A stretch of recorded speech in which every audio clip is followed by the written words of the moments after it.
There's actually a section that I wanted to ask you about in your book. I listened to the audiobook version, and so I was listening in the car, and there was a section that in which you described what pregnancy is like. And of course, as a man, that's an experience that I'll never have. And I found that part of the book to be very moving. These days, it's so remarkable. So thank you for the encouragement, but I'll pass. Sorry. No, it's completely fine. That's completely fine. No, I think because one of the things I had been kind of speculating is that women want to be they're made to be mothers to perfect, snuggly, cuddly little babies, and many women, their bodies tell them at a certain stage of their life that it's time to do this, and they reluctantly concede to being wives in order to facilitate being a mother. Like, they don't actually want to be a wife, but they want to be a mother, and being a wife is the gateway to being a mother.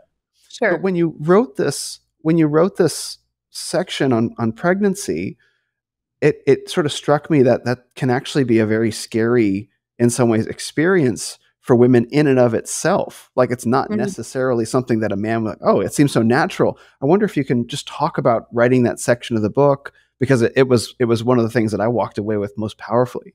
Honestly, in this day and age, we are so spoiled, because for most of human history, a woman went into labor the same way a man went into battle, which is, I might not come back. Like it was a genuine question. And I think most women now, you don't go into labor thinking, I wonder if I'm going to die. But that's the level that childbirth was for, up until the last 50 years or something, maybe more, 100. I don't know. But you know what I'm saying? It's a whole thing. And I feel like just having your body without you even telling it what to do is creating another human, and all of your body's priorities change, right? Everything is about the baby. Everything is secondary to the baby. And it's taking over your body. So it's a very, it's wonderful, but you can see why women resent it in some ways when they're not willing to, it's a full sacrifice of yourself completely, sort of, to give life to this other person. So I can see why the sort of selfish thing would be like, no, I'm not going to do that. It hurts, messes you up, whatever. But so what was it I had said in there? I don't. May I read your book to you, ma'am? Yeah, read it. Yeah, it'll be a good refresher. Here we go. Yeah, it's here. It's the start of chapter 14, which is Filling Made Real. I'll just start. Many are frightened by the whole project because having children is a huge invasion of yourself at the most fundamental level, and that's just plain scary. Having a baby messes up your figure, gives you stretch marks, is undoubtedly painful, and your body, without your consent, begins to prioritize the needs of another human over your own. Another person moves in and takes over your body, and then they come out, but they don't leave. They are now a part of you forever. You don't just get pregnant and then 9 months later you're done. That child is an eternal soul and will forever be part of your story, even if you lose the baby or give it up for adoption and never see it again. Another person has imprinted on your soul, and you'll never be the same. This is a huge deal, and it's scary and painful and all that. Yes, you will lose yourself, but nonetheless, that's what God created us to do, and if we refuse to put the seed in the ground, we'll never see the flower. If we won't accept the death, we'll never see the glory, but if you lay down yourself in the fertile soil of obedience and faith, God will use that to bring forth fruit 30, 60, and 100-fold. I do remember that now. Oh, good. I did write that, actually. It's very well written. I do think it is. It's so completely different from, like a man could technically father untold numbers of children and never know. Right? Just never know about it. Not so with a woman. It is all encompassing. And so I do think that is why that's been at the very heart of feminism from the get-go, is that specific thing is resented. That giving of the self. Yeah, or at least they want to do it on their terms, you know? Like it's, I will do it when I am ready. I will do it when I have chosen to. I will do it when I have full control of the situation. So voluntary motherhood was a piece of first wave feminism, you know, pre-birth control. I mean, that really was Margaret Sanger's whole thing, was really birth control. I mean, it obviously was to lead to abortion as the sort of obvious next step, but her specific fight was birth control.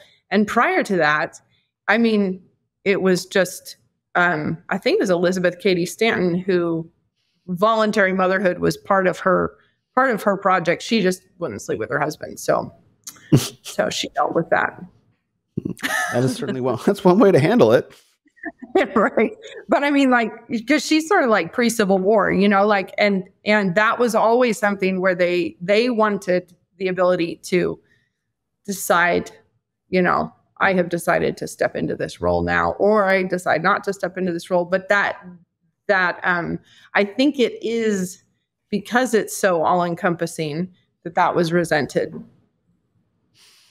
So as we bring the conversation to a close, I wonder if you have some words of encouragement or support for young girls who are stepping off the conveyor belt, who are looking at motherhood, who are looking at wifehood, who are looking at leaving their feminist friends and family members and their feminist society, and are looking towards this total transformation of their life that sort of deprograms from everything that they've definitely inherited, and are looking at these transformations of their lifestyle and their bodies and their futures, and would naturally be probably a little scared.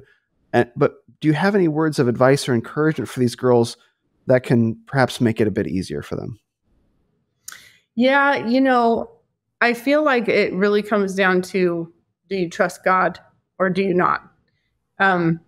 Because, you know, like, has he asked this of you? What do you believe about God? Do you believe that he's the kind of God who is going to ask you to never fulfill yourself, to never live up to your potential, to never, like, is that the kind of God that you serve?